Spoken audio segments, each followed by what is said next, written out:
Well. It's Wednesday, May 8th at 7 p.m. Eastern Time. That means it must be time to go on the hot seat. This is the Football Diehards YouTube channel. First Football Guys is the website. I appreciate you joining me here every Wednesday at this time. Also on Saturday afternoons at noon Eastern Time for the Ask Me Anything live streams. Hit the subscribe button, the notification bell, comment, do all those things. I know you're going to comment. You're already commenting, for crying out loud. And we have a great show tonight. All kinds of meat and taters to get into here, and who better to dish out the meat and taters than the one and only Matt Donnelly. You know him on the X Machine at Matt Donnelly FF. Dynasty Vipers. That's how I came to know him. Fantastic work there on the video front. But FantasyPoints, Rotoballer, BetSperts. He's one of Fantasy Pros, number 2 ranked in accuracy in 2021. That's very good, people. Matt Donnelly, welcome to the program, sir. How are you today? I am not as great as I normally am. You mentioned meat and potatoes there, and I'm getting kind of hungry. And I just, Bob, you know when you get to a certain age where you have to go to the doctor and do your blood work and all that fun stuff? Well, tickle me, whatever you want to call it. Apparently my cholesterol is a little high, and I'm a little high at times. So now, before my pre-pod, I had a pre-pod popsicle. I couldn't have an ice cream sandwich because apparently dairy's not good for you. So I had to sit down and like suck on some frozen water to kind of get that little bit of a fat guy feel before jumping on the show. But I'm ready to go other than that. Let's rock this one. Everybody in the chat, happy to see everyone. John Bonneville, we did miss you, and we'll have plenty of discussion for you. JSC, Mr. Scampers, Dame, Brian Larkin in here. Andrea, I hope you're feeling well, Andrea. Royal Slate, of course, in the house as well. And more will be coming, and we will be entertaining all your questions at some point. I wanted to talk a little bit today about some of the running backs who maybe came out ahead or not after the draft. So let's start out with some of the guys who didn't come out. Hi, Kevin Payne. Thanks for coming. Quit destroying me in my Eliminator League, sir. And by the way, if you're not out there, check out your Eliminators. You can sign up. There are plenty ongoing, I believe. I might do a third. I don't know. I haven't seen if they've started me up another one yet, but I've got 2 going on. Matt, how many eliminators are you? I've jumped into some others as well. So I'm sitting at 0 right now, Bob. I hate to be that guy. It's just like it's everything else is going on. I got some writing on the side. I got these video. I mean, it's just been crazy. Like my son's got spring basketball that I'm helping with. My daughter's got softball. My other son's got ball hockey and spring league hockey going on. So we are all over the place right now. It's been absolutely crazy. I haven't even had time to really sit down and get into it. I suppose I should have figured out the scoring system, some of those things that I ran the lineup requirements for the eliminators. They're always quite interesting. And I probably should have put a little more time into it. I put a little time into it. I think that's a fair assessment. And I know others are putting in more. So a good time of the year, though. Always fun, kind of like a real ramp up to the season for me when those things start cranking up. So they'll be ongoing. You'll be seeing about them on the Twitterverse, no doubt.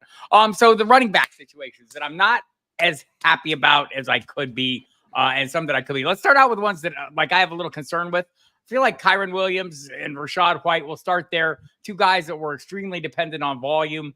In particular, Kyren Williams down the stretch last season, 25, the last 5 games, that league-winning stretch when he was running back 2, 25 touches a game. Blake Corum shows up. How concerned should we be about one Blake Corum in the mix in Los Angeles?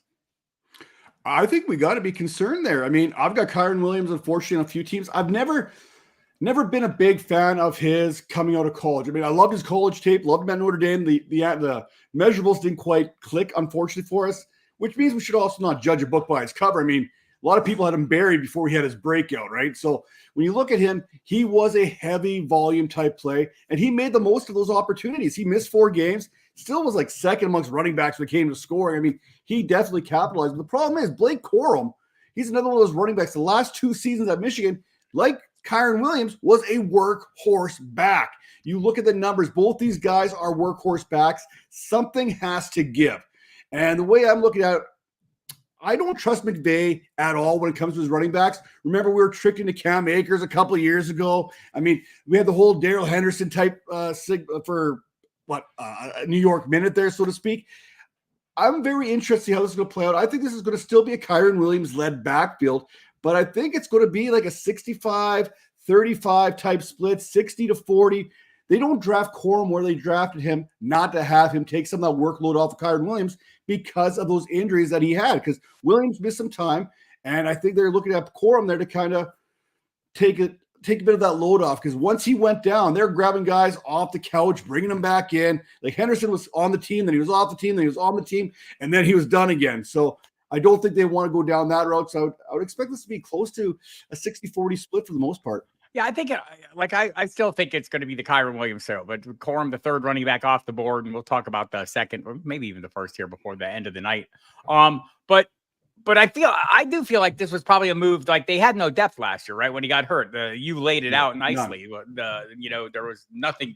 The cupboard was bare. The cupboard is no longer bare, but a super productive player. And so I guess the concern is you're seeing his underdog value dropping. How far does it drop before he becomes really interesting, Kyren Williams? So he's gone from, like, I think early on, or the early best balls, he was going pretty much in the first round. I know Dempsey and I were taking him in that range. And now he's like, I think on underdog, he's dropped down to 20 running back, 20th overall running back, still running back 7. On best ball 10s, he's still going a little higher. How far down would he have to drop before you find him totally irresistible? Like 10 of 10 would smash every single time. I think that round 6 is that nice spot for him. I think that when we get into that running back dead zone, because you look at it in the first 2 rounds, there's about 5 running backs I feel pretty good about taking, especially when you talk about best ball and underdog drafts. And those are those workhorse backs, those guys that we all know. We've seen them put up production last year. The Breece Halls, Bijan Robinson, Jonathan Taylor, Jahmyr Gibbs. Throw in Saquon Barkley there as the back end second round. And then after that, it's really like, what do you want? There's no real running backs I want in the 3rd, the 4th, or the 5th round. With Kyren Williams, there's still that potential that he could be a heavy use running back. He may not be. We don't know. That's the question. That's the problem. And when you get into that running back dead zone, I think that's where you feel like, hey, I've got my running back in the 1st or 2nd round with that hero running back type approach. If I go 0 running back, he could be that guy. But I mean, I look at this and I don't want to take it between the 4th, 5th round because of the uncertainty that surrounds him. I'd rather take one of those guys that I feel good about. If I don't get one of those first 5 or 6 running backs, then he's that guy I'm targeting in the 6th round if he's still there. He's not going to be there. No. He's not going to be there. Right now, he's still going in the 2nd round, like almost exclusively. Yeah, but I do think rich for me. I do think as people are talking about this more, maybe this is my ultimate goal, is to drive the price. Bury him. But that's the key there, is like the volume was so important to him. And there's not a lot of running backs that have the volume. There's been one invoked in the other side of this coin. John Bonneville mentions Zamir White is the new Kyren Williams. I think you look at his current value, he's in the dead zone. He's out there. I want to say, let me just take a quick look, because I looked at this last week and talked a little bit about it. Zamir White is now, see if he's risen up or starting to rise up. I mean, we're all talking, he's up to running back 21, but still you're talking about that dead zone. He's a 79 overall. So you're looking at a 6th, 7th round pick, depending on what league you're in. I think that's pretty good value. Going after guys like David Montgomery, which I think is a little bit of a stretch. I think he's locked in. You look down the stretch last year, 4 games without Josh Jacobs, averaged 114 yards from scrimmage, got all the volume. They bring in Alexander Madison. Don't do much in the draft to change the equation there, and still intend to be run heavy. That's the guy you'll be after right now, right, Matt? Oh, I love myself some Zamir White. I look at some of the numbers, weeks 15 through 18, 23.3 touches, churned out an average of, like you said, 114 yards per game there. RB12 was that kind of production on a fantasy points per game type basis there. White also finished that stretch 6th in yards after contact per attempt, 13th in explosive run rate, 17th in success rate. This is a guy that you got to feel good about being your RB2. Like, if you get him as your 2nd running back, you should feel good. There's no competition there. We mentioned that. What, Dylan Lobby or whatever you want to call him, and you got Alexander Madison. I mean, bold. No, stop it. This is Zamir White's backfield. He could be that workhorse back that everyone's kind of pushing off to the side because of the situation. It's the Raiders, right? No one wants to talk about the Raiders and their offense being, well, because it wasn't any good last season. That's the thing. Their defense was actually better than their offense, which is saying something. But Zamir White, good college production there at Georgia. Good production there in the back half of the season, which I like to see, and the volume's there. So I do like Zamir White, especially as an RB2 target. I'm not going to – he's right there with me for Kyren Williams. Like, as far as if someone goes to me, who you taking, Kyren Williams or Zamir White, I'm thinking I'm taking Zamir White because of the value on that. And I don't think you're getting that value right now with Kyron Williams. Maybe as we get closer to the season, Blake Corum hype starts to pick up a little bit. Maybe those two close the gap a little bit. But I'll take Zamir White at his value over Kyron Williams right now. I would like to hear from the Los Angeles contingent. I know you're out there, Scampers and Dame. I kind of feel like we may be overplaying this one with Corum there. Maybe it is just a depth move. I know I've talked to people in LA who say, look, this just makes perfect sense. And this maybe is a down the road thing. But I do understand, like, the history you mentioned with McVay. He has been a little bit fickle at times. But also, when he has that guy, he stays true to him when it's producing on the field. So there's kind of a two-pronged approach there, and I'm hoping that the price drops a little bit more so I can leverage it. But right now, it's still that second round seems a little bit worrisome. Remember when we came into this last season, into 2023, after that back stretch of Cam Akers had, we're like, yeah, Cam Akers is the guy. Cam Akers is this. Cam Akers is that. Just to watch him basically get put on the shelf there. I mean, he didn't get really injured. There was more to that story, though. I mean, absolutely way more to that story. So a little question here. Jonathan Brooks, the first running back off the board, coming off the ACL, happened last November. Do I see a top 10 fantasy potential? I probably don't this year. Do you see that differently, Matt? I don't think it's coming this year. Right now, if I look at my dynasty rankings, I need to see something before I can kind of move him up there. I think he's about RB 15, 16 right now as far as dynasty is concerned. So, I mean, it's Carolina. There's still some Miles Sanders, some Chuba Hubbard. I mean, they just signed another running back here not that long ago. So, I mean, there are some backs. Rashad Penny, that's the guy I'm thinking of right now. Right. I mean, Penny's just going to be a camp back is all he is right now. So I wouldn't worry about it. But there's still Sanders. There's still Chuba Hubbard. Yes, Dave Canales is not committed to either one of those running backs. Those weren't his guys. Those are the guys he inherited. So Jonathan Brooks is that guy. But you expect a little bit of a slow ramp as far as Brooks is concerned. He's still coming off that ACL injury. He should be ready come week 1. But I don't think Carolina is going to push him out there anytime soon, especially with Sanders and Hubbard already in place. I think Dame has it right. The LA contingent has spoken in part. And I think, waiting until we have a little more clarity or feel a little better about it, or more correctly, until the price drops, right? I mean, that's what we're waiting for. The price has got to drop. Interesting question. And by the way, on Brooks, I mean, I do think obviously viewed as the best back in this class. I think at some point he is going to be the lead piece in Carolina. I don't know when it's going to be. Everyone's different. I don't want to overstate the case on torn ACLs, but I feel like that first year back, I'm probably not, I'm not going to push the envelope. I have acquired shares of him as well. By the way, this is not incorrect, Mr. Scampers. Rams project to be a better offense, certainly a more diverse offense, some passing to go with the running. We'll see if that still works out for the Raiders under Luke Getsy. And so interesting things there, but I do think Brooks will be fine. But this year, I think, it's kind of odd. I will say, though, that in Seattle or in Tampa Bay with Dave Canales there, Rachaad White got a lot of work, as in the second most touches in all the NFL among running backs, only second to Christian McCaffrey. Now they bring in Bucky Irving, and they're talking this week as if Liam Cohen, the new offensive coordinator, that they'd like to split this up. Rachaad White was horrible at running.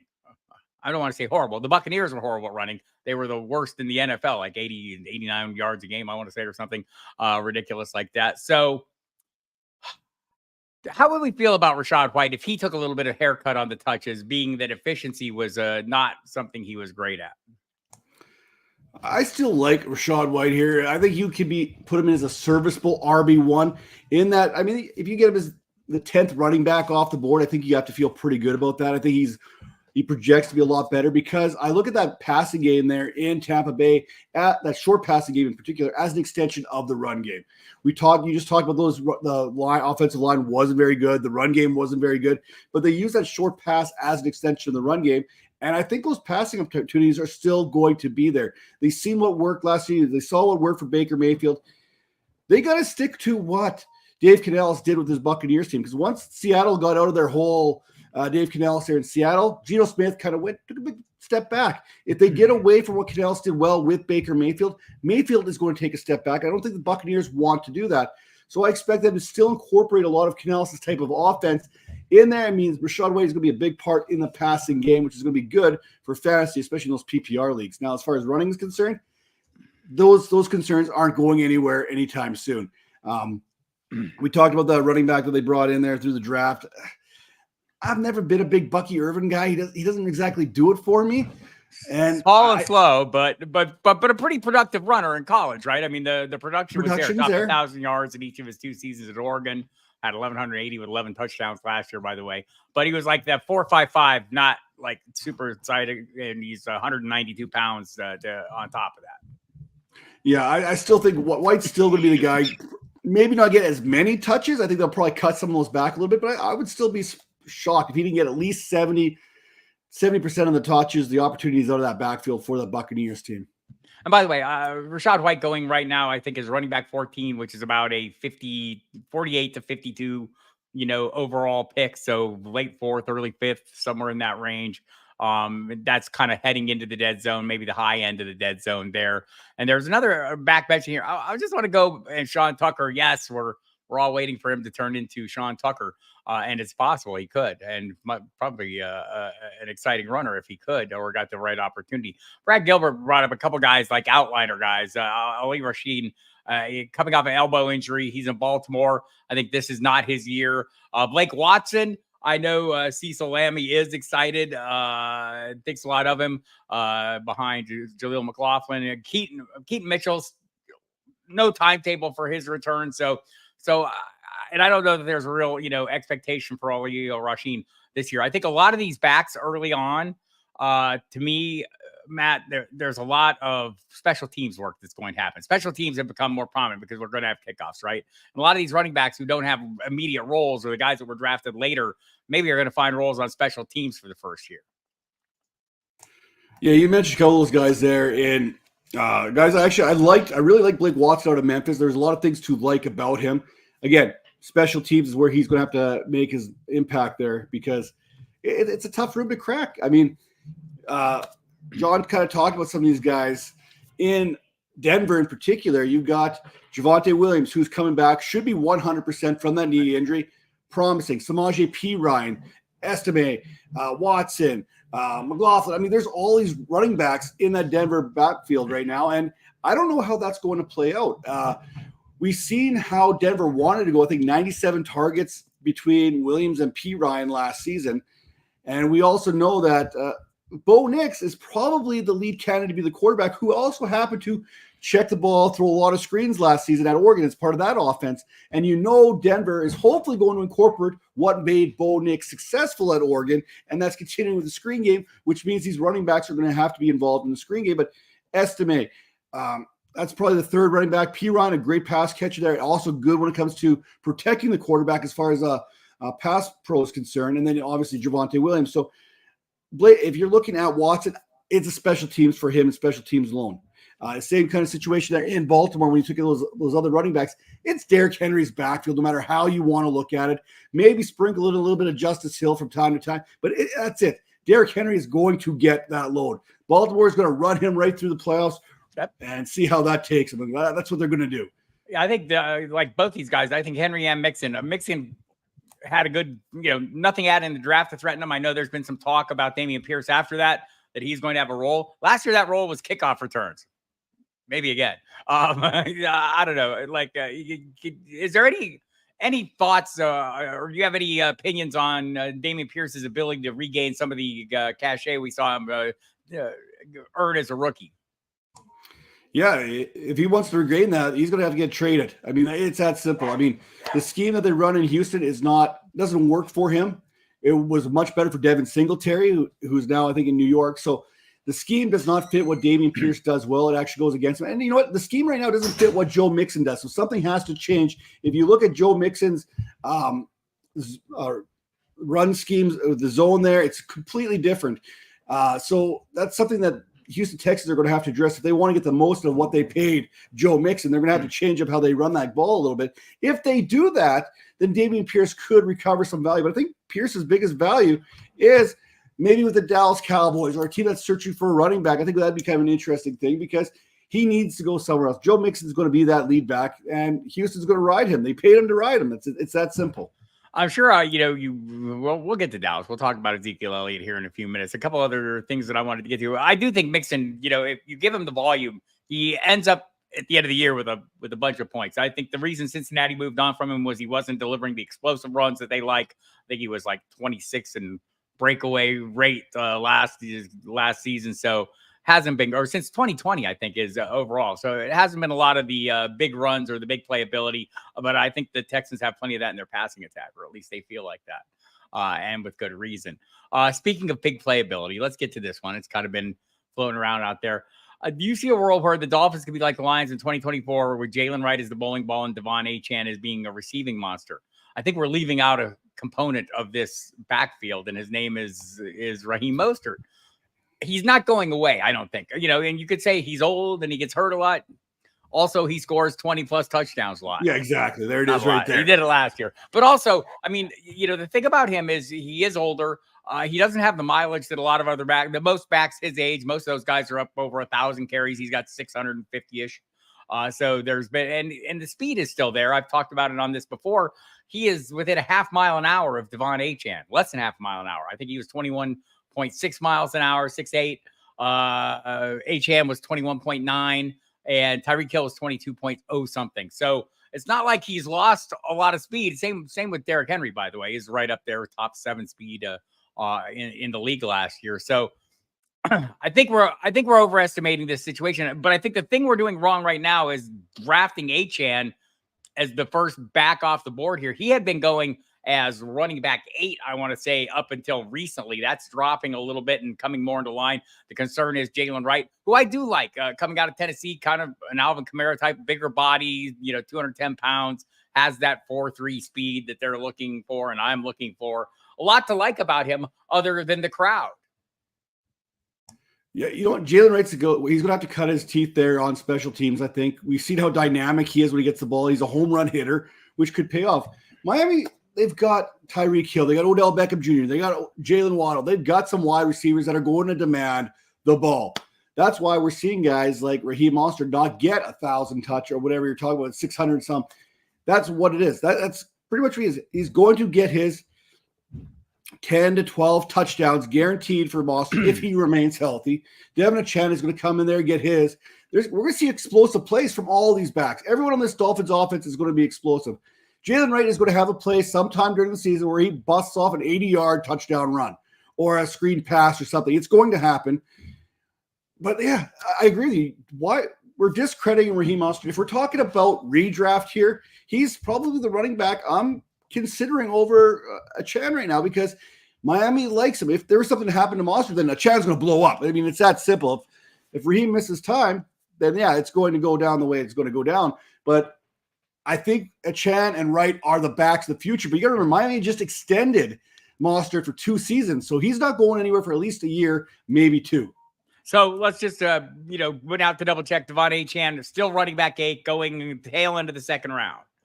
That is expensive. Scrolling down, Raheem Mostert, running back 25, going at the 91st pick overall. That is a value to me, 9th pick overall. Where is Wright at? Wright is going to climb. I mean, I do think he's going to climb, and I think maybe we'll see more than anything. We'll see Achane come down. Wright is down there pretty low. I'm surprised that I've not seen him yet, and I'm scrolling way down. I think that'll change.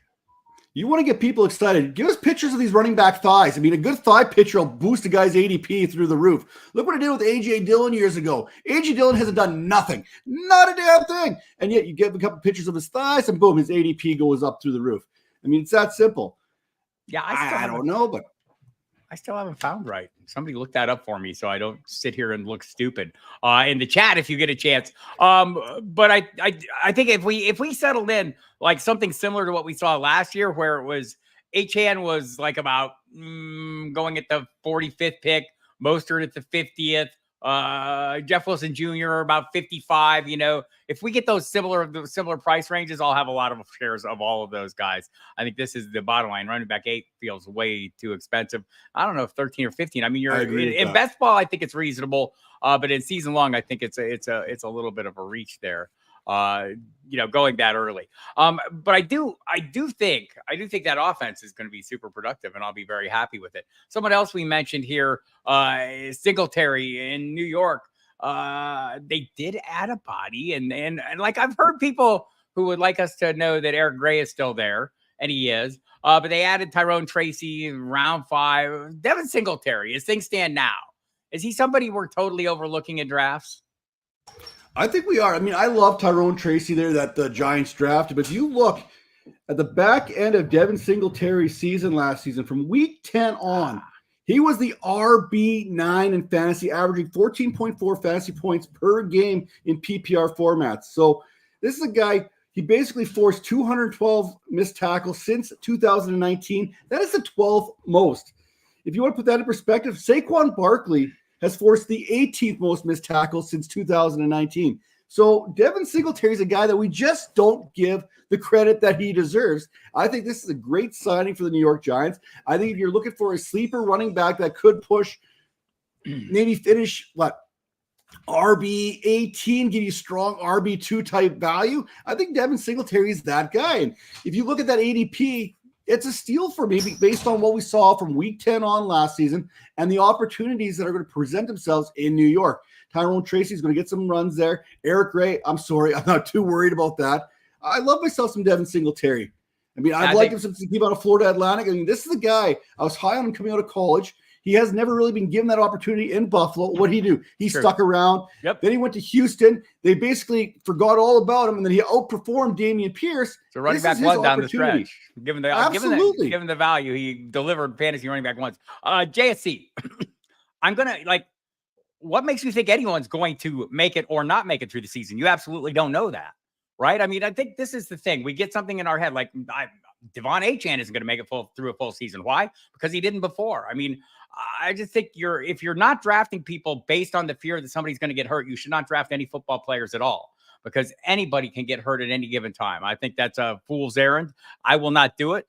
But I do think the Cincinnati backfield is going to be a tricky one to figure out, right? I think we're drafting them about correctly right now. Let me just double check the values there. By the way, Jalen Wright is 44. I want to say running back 44. So I think you'll see those. I think you'll see that tighten up, the whole Miami situation tighten up. And it wouldn't surprise me if people have the prevailing view that JSC has, that Mostert is old, he's going to get hurt, he can't hold up, and he becomes the cheapest piece. And if so, I will have a lot of those shares. So let's see, where is Moss going right now? I love Zach Moss. Well, you look for him right now, like in 2023.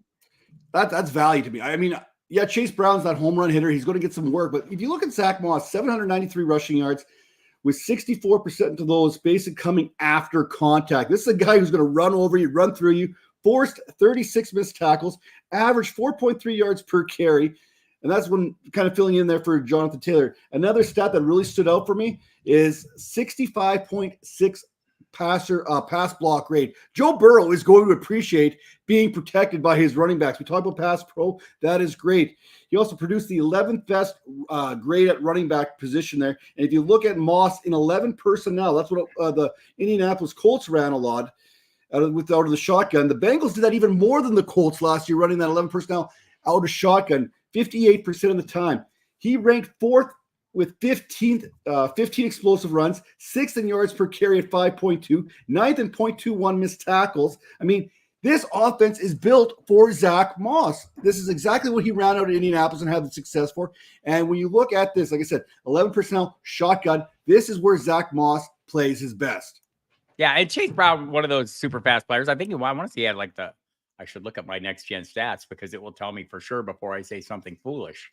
Let me look it up here. I want to say he was the second fastest speed in all of football last year.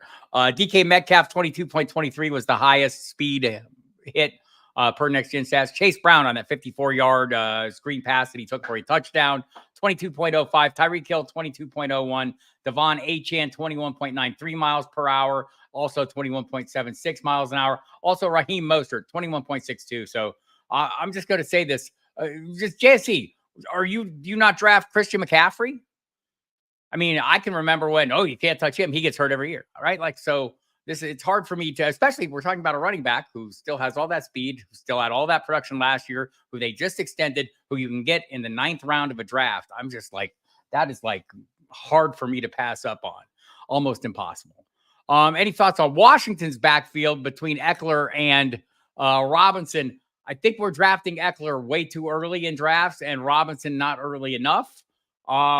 It's kind of interesting. Matt, do you have your thoughts on Austin Eckler? We all love him. He's a great guy, loves the fantasy, all that. Is there a rebound season coming? I wouldn't call it a rebound season, but let's call it a recouping season. I don't think he rebounds, but I think he goes back to what he once was. I think we're going back to that Melvin Gordon, Austin Eckler era there with the Chargers way back when. Brian Robinson is going to be Melvin Gordon. He's going to pound the rock between the tackles. He's going to handle the majority of the carries. Austin Eckler is going to come in there, passing downs, that kind of stuff.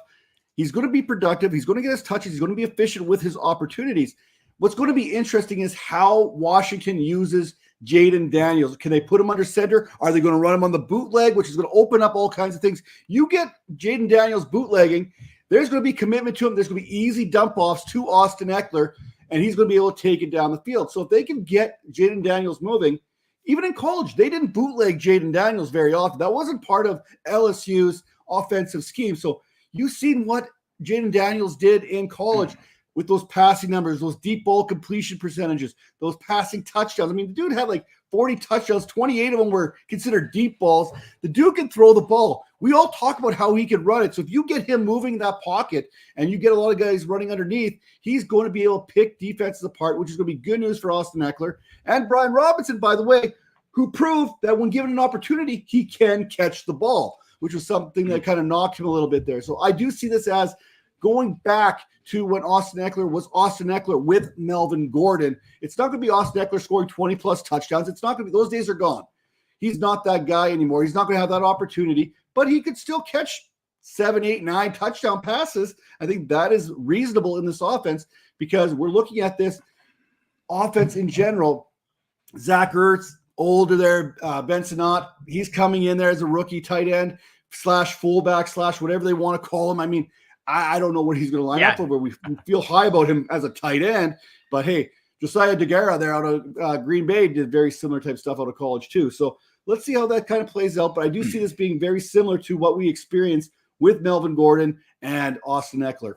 Eckler 33, Robinson 34. They're both going slightly after that same range that we were talking about, that 9th, 10th round. They're closer to the 10th round. By the way, that group, Zach Moss also there as well. Jalen Warren in that group. Tony Pollard kind of leading the way there at running back 26 as we get into that 9th to, heading into the 10th. Javonte Williams. A lot of value in there. Devin Singletary, who closing in on the double-digit rounds. Gus Edwards, Chase Brown in that group too. Another guy that's in. And by the way, JSC, you don't have to apologize. I sit here, I have an easier platform to argue. You've got to state your case in the chat, and I have the easier job. So, no, perfectly reasonable, but I agree with that.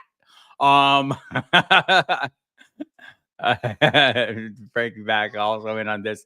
He was 31 last year. He'll be 33 next year. I know. I get it. The price is right. So there's another older back here that I mentioned right at the tail end of that group, Ezekiel Elliott. Boy, Royal Slade will tell you down the stretch last year, I think over the last 5 games, started week 13. Ramondre Stevenson was out with the ankle injury. Zeke was running back. I have the number in front of me. Let me bring it up because he was good. He was good down the stretch. It wasn't just good. It was super good. He was running back 7 through weeks 13 through 18, 15.6 points per game, 12th best among all running backs per game average. We call that running back 1 per production, people. Could he duplicate something or come close to that in Dallas? Or do you think there's going to be enough of a split there? It's going to be trouble. I think he's going to get an opportunity to do it. I don't know if he's going to get a full workload with Rico Dowdle and Malik Gay. I mean, there's backs there, Deuce Vaughn. They've got like basically the bargain bin, golden bins type backfield right now. Jerry, he did not want to spend money this offseason. We've seen that. A lot of Dallas Cowboys fans are upset that there weren't the big moves. But I think Zeke Elliott, I think this is a good fit. I really think he comes into this offense. He knows a lot of the guys there. Dak Prescott's going to feed him. I mean, it's going to happen.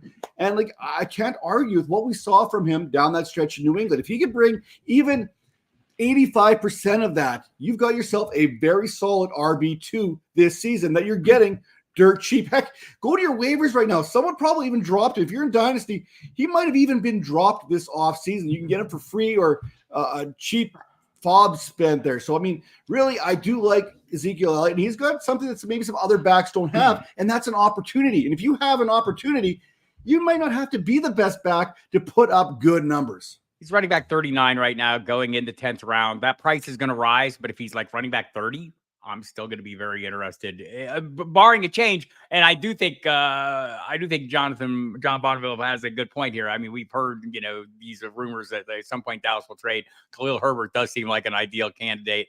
Royal Slade wanted Zeke back in New England. I can see why. I mean, I thought he was super effective, had a ton of touches, down that stretch run, and played pretty well. I prefer Ramondre and Zeke, says Bonneville. Feel like Gibson has gotten a fair shake yet. I kind of agree with that too, but I'm finding myself drafting a heck of a lot of Ramondre Stevenson right now. I feel like the price is right for him. Let me just double back on that and see what you think of that, Matt. Any thoughts on Gibson? Is it possible he breaks out? We got to remember, the Alex Van Pelt offense. We can kind of look back to Cleveland. They did do a bit of time sharing there. Ramondre Stevenson running back 20, going off in round 6. I want to say Gibson is going off a fair amount later than that. Yeah, I love myself some Gibson here. I mean, I was kind of wondering why the Commanders made the move that they did, because I think Antonio Gibson is just a younger version of Austin Eckler. He was doing everything that you're asking Austin Eckler to come in and do, except he's quite a bit younger. You look at this, and it just doesn't really make a lot of sense to me. But I guess when Anthony Lynn's the coach there in Washington, bringing in Austin Eckler, a guy that he knows, makes sense to him. But Gibson's a guy, I mean, I really like him in this Patriots offense. They needed playmakers. Before the draft, New England didn't have any playmakers. DeMario Douglas, not so much. Kendrick Bourne, that ain't going to do it for me. Hunter Henry, are you kidding me? This is your playmaker? No. They made the mistake of letting Jacoby Myers go, the only wide receiver they actually had, and now they've had to rebuild this team. Ramondre Stevenson was this Patriots offense last year, catching the balls out of the backfield and whatnot. Now Antonio Gibson can come in here. He is a playmaker if given the opportunity to do so. Then they added some guys in the draft. Jalen Polk is there, Javon Baker. These are big-time guys with potential. So get Drake May there, give him some young options there. I mean, it's not a great offense, but you can see what the Patriots are trying to do. And I do like Antonio Gibson here. I think he's going to be a good 1-2 combination with Ramondre Stevenson. Spell him a little bit there, get in there on some passing downs. I mean, this is kind of probably the best case scenario of this Patriots team, because there has not been a lot of playmaking ability in this offense the last couple of seasons. Yeah, a question here from JSC, Alvin Kamara or Kenneth Walker. I think we both I'm leaning Kenneth Walker, but I'm not out on Kamara. Talk a little bit about your decision point on those two. Yeah, I'm still Kenneth Walker. I think he's going to be a bigger part of the Seattle's run game than Zach Charbonnet. And on the other side, I do think that New Orleans wants to give Kendre Miller a better look. So I think Kamara's touches may be taken away a little bit by Kendre Miller, because they want to see what they have in their second-year running back. So I think that's the biggest difference. I think you're going to see Walker continue to get more touches than Charbonnet. Charbonnet, when given an opportunity last season, to me, he didn't do anything with that opportunity. We know what Kenneth Walker can do. Even playing, being injured and missing some games, Walker just missed out on 1,000 yards, right? So Kenneth Walker still has that value to me. And as far as Kamara is concerned, we know what Kamara can do. We've seen it. But I think New Orleans wants to see what they have in Kendre Miller and are going to cut back on Kamara just a little bit. I am probably like John Bonneville. I think the Clint Kubiak hire, hopefully a bunch of the usage of Christian McCaffrey rubbed off on him during his time in San Francisco, but also the Kubiak offense has spawned some of the great fantasy running backs in recent memory, going all the way back beyond Arian Foster. There are other backs who came out of nowhere, Dominic Davis, Steve Slayton, all kinds of running backs turn up. So I'm a little hopeful too. Kamara coming off probably the worst year of his career. They did add some help on the offensive line there, as John mentions. I think to me, he's looking like a bargain. Like in a vacuum, I'd probably rather have Kenneth Walker. But we don't know exactly what that offense is going to look like. Well, you know what? It might come down to what kind of format you're playing to when we talk about it. If you're talking about PPR, sure, you may give the nod to Alvin Kamara. If you're talking standard, I think you go back to Kenneth Walker. We know Kenneth Walker is not going to be a guy that catches a whole lot out of the backfield. That's never been his MO. Going back to Michigan State, going back to Wake Forest, it's never been the Kenneth Walker type game. Where Kamara thrives on that. I mean, he only needs – we've seen him get 10 catches in a game. Derek Carr will check down. So if you're in a PPR league, I think I might lean that way, but I think Kendre Miller is going to come in there and get a lot of touches in the run game. But Kamara is still going to be a big-time guy when we talk about the passing game for that Saints team. Yeah, I think that'll be interesting. By the way, in case you're just tuning in, I'm Bob Harris. You know me from Football Diehards. I'm now with Football Guys. Check out my work there. I have my headline news video comes out every Friday, and my fantasy notebook comes out every Monday. I'm also working the news shifts with the great Cecil Lammy and Sigmund Bloom. Get your free email update. Just go to footballguys.com, sign up. It's free. You can unsubscribe at any time. Every day you get a dose of good news injected directly into your brain, along with a bunch of other articles and other information, rankings, et cetera, et cetera, et cetera. You can also catch me on SiriusXM Fantasy Sports Radio. Right now, we're on every Saturday. That will ramp up soon, people. And you'll find Matt Donnelly there an awful lot. Where else will they find you, Matt? What do you got going on? Well, right now, I've got the fire detector going off upstairs. The family's making chicken wings for supper. So if you hear some beeping, that's what's going on there. But right now, I'm hammering away right now. Over with the FantasyPoints Discord channel, taking a lot of Q&A every single day of the week. You want to talk keepers? I got you. Dynasty, redraft, salary cap leagues, you name it. Hey, I got a little bit of everything that I can help with that. I got some other projects there on the back burner right now. A lot of podcast appearances. Hoping to wrap up some more videos there over on Rotoballer and on the Vipers YouTube network. I want to tell you something about Matt Donnelly. Matt Donnelly is gold. Matt Donnelly is always there, always available, always prepared, always working hard. I admire the hell out of him and happy to call him a friend, and has demonstrated time and time again that he's always in your corner and also delivers for you on a fantasy basis. We'll have some wide receiver questions, and I'm here for the Keon Coleman talk because I'm here for Keon Coleman. Can I ask a wide receiver question? I see a scenario where Keon Coleman is a top 10 or at least 12 with Josh Allen. I am if that's your view, you are clearly the engineer of the Keon Coleman hype train. I will have to settle for being the conductor. I am expecting more modest totals, but I do think like, you know, it's not outside the realm of possibility that he ends up as that team's wide receiver one. You know, I think there's some talk maybe Dalton Kincaid could be the most targeted asset there. The other receivers kind of all the same. I like Coleman's landing spot, not as much as JSC, but a lot. How much do you like it, Matt? I mean, he's walking into wide receiver one in that Buffalo room right now, right? I mean, you look at some of the other guys they brought in. They got some good pass catchers there.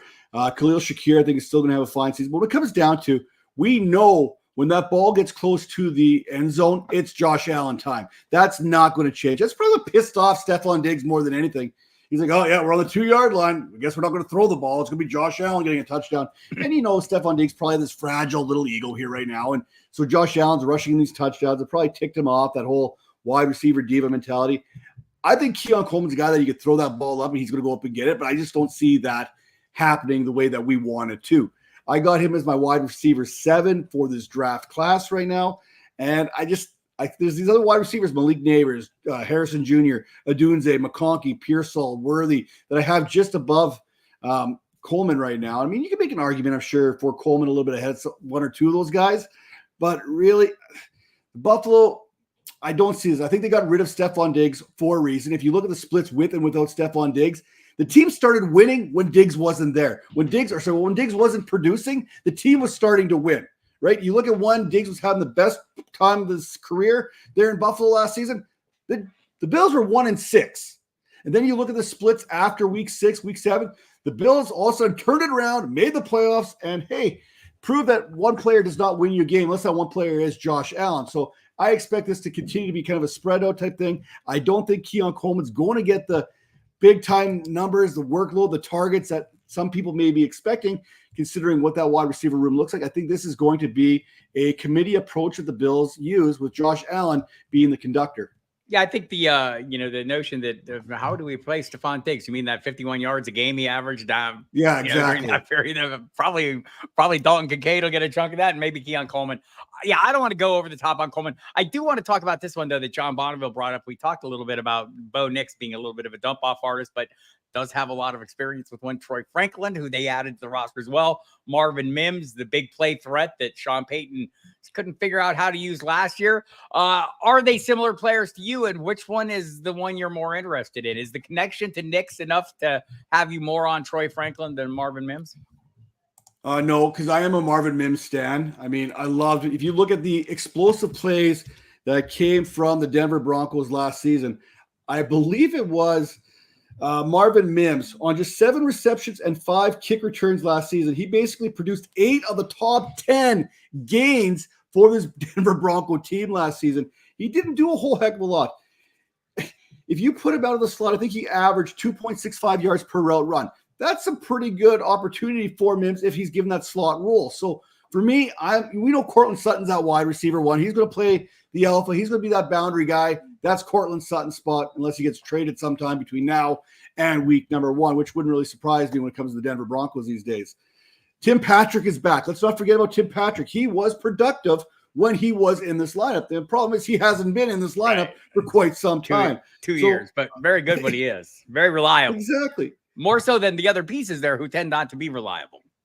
And there's really no production for these guys to pick up. If you look at it, if you look at ESPN's open score rate, which suggests how often a player gets open, Jerry Jeudy was like 60th, 80th, and 79th. I mean, he wasn't getting open there. So we know how much he was used. He wasn't used very much. He wasn't getting open very much. If either one of these guys can get open, maybe we have something to work with. And we know that Marvin Mims can get open because the dude he's a beast. You look at his his numbers at Oklahoma, they were better than CeeDee Lamb's numbers at Oklahoma. So that's the type of talent you potentially have there in Denver. And I know Troy Franklin, hey, he's coming right out of Oregon right now. He's got the rapport built in with Bo Nix. Fantastic. That is great. But people forget how good Marvin Mims was in college. He was pretty damn good himself. So we struck a nerve here with the Keon Coleman talk. Dame overboard, desperate at running back, but Coleman at 2.5. I think that's reasonable. Coleman could be an MT or a Bolden. He could be a Burks, right? I think that's true. More likely get Corton because Kincaid is the man. I think that's reasonable. JSC not buying that top 10 to 12 notice thing. I'm not either, but I do think a viable play. Like, I don't want to have to draft him as like a starter this year, but I want to, if I'm in Dynasty, I want to get a hold of him. In fact, I have. Yeah, you know what? He's got flex appeal. Any given week, he's got flex value, I think. I think that's fair. Marvin Harrison Jr., everybody's favorite. Let's talk a little bit about the Cardinals before I get too off track here, because I didn't want to talk about the running back situation. Trey Benson comes in. I like him a lot. He's big. He's fast. James Conner's there. I like him a lot because he's very productive and has been, and when healthy, gets great volume. Look, Jesse, there's a guy, I don't care if he gets hurt. I still draft him because the price is right. The price is right this year. I think it'll come down a little bit more. How worried are you about Trey Benson being there? I love myself some Trey Benson. Basically, the Cardinals got themselves a younger version of James Conner. Everything that James Conner can do, Trey Benson can do just as well. And I think James Conner's kind of on that back stretch. He's going to be there. He's productive. I think he had his first 1,000-yard season last season there with the Cardinals. When he's in the lineup, he's a good back. I mean, he goes good with this offense. Marvin Harrison Jr. is there. Trey McBride's there. They've got some pieces in this offense. You throw in some James Conner, who's going to continue pounding the ball there. He's a reliable back. He's an RB2 when healthy. I mean, James Conner should be on your roster, should be on your radar. But Trey Benson, man, I love this kid. I think he's going to be a guy that we're talking about this season, even if James Conner is healthy. I don't think it's going to cut into Conner's touches all that much, but I think the Cardinals are going to find a way to use Benson because they don't have that second wide receiver, so to speak. I mean, Michael Wilson, he flashed at times last season, but they don't have that third playmaker, and that's where Benson kind of falls into as far as the passing game is concerned. I know he can catch passes, so can James Conner. So this gives the Cardinals a good offense right now, and it helps them build for the future. So again, Dynasty, Benson, I might even like Benson more. Actually, you know what? I like Benson more than Jonathan Brooks as far as Dynasty is concerned. Redraft, maybe a slight advantage to Jonathan Brooks there. But again, it comes down to what we see in training camp, how that kind of breaks down. And yeah, so let's talk about there's no Trey McBride slander here. He's my number 1 Dynasty tight end. I got him as my number 1 guy, even above Laporta. So I love myself some Trey McBride. He's already scheduled in for about 130 targets, no matter how you look at it. I think this is a situation, though, with Drew Petzing as the offensive coordinator, another from the Cleveland type offense where they're capable of using a strong lead back and still getting a second back with good production. Yep. And maybe that's how Trey Benson, because beyond that, my love for Amari DiMarcado, notwithstanding, there's not a lot else there, right? So it's no more Amari, I'll tell you that. No more Amari. Adios, Amari. They had Keontae, now KC has him. But why did he get so? I don't know. So I don't know if Keontae Ingram is that guy, though. I mean, I think he's talented. For some reason, people don't like him. It's him and there's the other one. We were talking about Scampers. Remind me again. I can't believe I can't ever remember that guy's name. There's another back there that was in Arizona that's now in New Orleans. I should look at him up. Why can't I remember Chase him? Edmonds? No, he gets bounced around. He's been kicked around all the places. He's in Denver and everywhere else, Miami. And Scampers knows this better than I do. I don't know why I can't remember. No, he's not there anymore. Who is it? Hey, I don't know. Benjamin. It's Eno Benjamin. Chase Edmonds is another guy, but Eno Benjamin. I love myself some Eno Benjamin at one point. But there's an issue. Like, everyone loves him and he's a great player, but he doesn't like to sit. He doesn't think he should sit, and he raises holy hell, and it makes it difficult for him to stick around. People can't, the attitude has been an issue for him. So I don't know. Did you ever see that? Did you see that commercial? There's this woman there. She's talking, and her boyfriend's ignoring her. So she goes, "I'm going with the substitute boyfriend." So she kicks her boyfriend out, goes to the substitute boyfriend. The substitute boyfriend gets hurt, so she goes to the third string boyfriend. That's Eno Benjamin. He's the third string boyfriend. You don't really want him. You like him, but you don't love him. He's there, but he's not really there. That's Eno Benjamin altogether. I mean, I like him, but do I like him enough to give something to get him on my team? Probably not. Right. I just feel like the teams love him as a talent. They don't like him as somebody who isn't happy, waiting his turn. And there's a lot of waiting your turn at running back. Forget it, Benjamin. And this is another way. This is the thing about running backs, though. Guys that came up short, rookies that came up short in 23. I mean, look no further. We were talking about Rashad White earlier. What did he do as a rookie? Was it a big season? I don't think so. I mean, players can bounce back from that and be very productive. It's all about the volume at that position. Xavier Legette versus Deontay Johnson. I do not have Xavier. I don't know. I mean, I like Xavier Legette. I like the size. I like the speed. I'm probably going to have way more Deontay Johnson. What about you, Matt? Sorry, I had to find the mute button there. I'm trying to type here, try to get some of my information, but it's Deontay Johnson. I mean, format may kind of shape your opinion one way or the other. But for me, it's Deontay Johnson, and it's not particularly close. I mean, the one thing that the Carolina Panthers wide receivers struggled with last season was basically getting open. That's the one thing that they could not do. Adam Thielen was there. I mean, he was their best wide receiver. He's not exactly a guy who is going to get open. But you know who does get open? Deontay Johnson. Success rate versus man coverage and press coverage over 75%. His success rate against run coverage even better, 82.8%.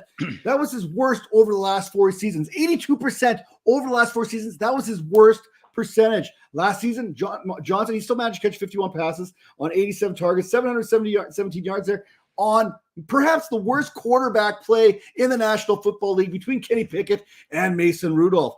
The thing is, this is a guy who is going to get open. 144 targets, 169 targets, 147 targets.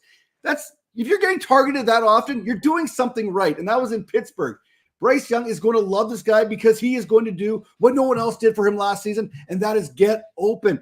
And when Johnson's open, he's going to get the ball, and that means less opportunities for Xavier Legette. So I think it's interesting. I mean, Adam Thielen was wide receiver 1 more weeks and not playing with a horrible quarterback in Bryce Young. Hopefully Bryce Young gets better, but I think Deontay Johnson is going to be pretty productive, and maybe Legette will as well. I don't know. We'll see about that. Romeo, Sniper Mel, is that Romeo Dubs? Is that who we're worried about here? What are you doing with the Packers receiving core? The Packers, they are a great team. I love this Packers core moving forward. I don't want any of them on my fantasy rosters. It's at that point. Bo Melton stepped up last season at points. Dontavian Wick stepped up. Romeo Doubs stepped up. We got Christian Watson possibly stepping up at times. This is a good, I mean, everyone on this roster is under 25 years of age except Jordan Love and Josh Jacobs, and they're like 28 years old. So this is like one of the youngest cores in the league. I love Romeo Doubs. I really do, but I cannot get him on my team because there's so much, whatever you want to call it, balance in this pass game. I don't think there's going to be a guy who stands out over the course of the season. I think any one of these wide receivers could be that team's wide receiver 1 any given week. And when you've got that kind of, I guess it's, I won't call it a problem because this is great for the Packers, but it's horrible for fantasy managers. I'm probably staying away from him unless I get him really late in drafts. I mean, if there's some guys that you're looking at, you're like, oh, wow, let's see here. Let's pull up my rankings here and see what's available. You're like, oh, you know what? Yeah, if I have to kind of choose between maybe like Alan Lazard and Romeo Doubs, it's going to be Romeo Doubs. If I have to choose between Gabe Davis, I absolutely hate altogether. So it's not going to matter. Anyone over Gabe Davis. That's basically my even Treylon Burks I'll put over Gabe Davis because of my disdain for Gabe Davis. But that's kind of where we're at when it comes to Romeo Doubs. Where do you put him? I think he's kind of there. Josh Palmer, kind of range. You may be able to make an argument there with Mike Williams, but Mike Williams has more touchdown potential. Jacoby Myers, somewhere in that route. When those guys start coming off the board, that's probably when you could go after Romeo Doubs. Yeah, Brad Gilbert, by the way, I'm going to make a show called Blame Tepper. I like it a lot. Blame Tepper. Not this show. I'm going to still call this on the hot seat. As a Vikings fan, it sickens me, but having love as a player, I think a lot of people agree with that. Sniper Mel, is he a quarterback one? He is going as a quarterback one. I mean, right around 10, and I get why. And it goes back to something I've talked about over and over, but the comments by the Packers, telling us that they knew exactly who they had that whole time. Remember to listen to teams when they're telling us about players through either their words or more importantly, their actions. The actions in Green Bay was letting Aaron Rodgers escape without putting up a big ass fight. And I mean, 4-time NFL MVP. Do you let him walk away without thinking you have something on board? No. And they said it this year. We knew exactly who we had. We see it time and time again.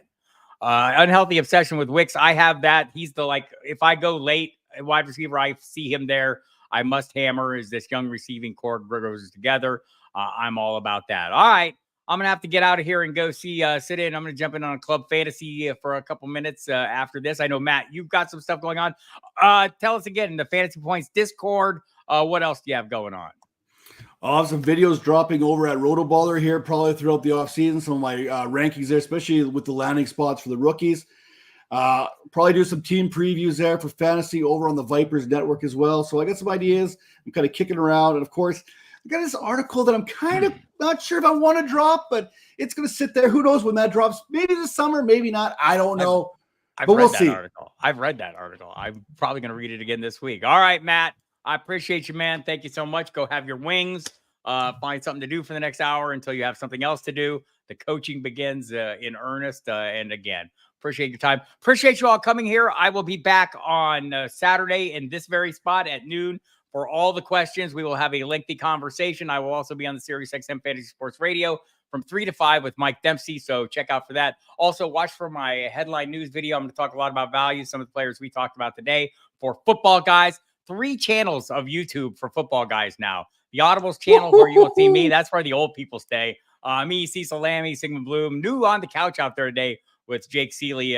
Great content there as well. But the Fantasy Football channel, you'll see a lot of Alfredo Brown, Dave Kluge, Jagger May on that channel. The Dynasty channel, you'll see a lot of Jagger May, Jeff Bell on that channel. So go subscribe to those channels if you have not subscribed to the new channels. Get all that content you can. And my Fantasy Notebook every single Monday available on the site for free. So check that out as well. And the emails, it's free too. Matt, thank you so much. You're a good man. Thank you. Anytime, Bob. All right. Bye, everybody. Thanks so much. We'll see you soon.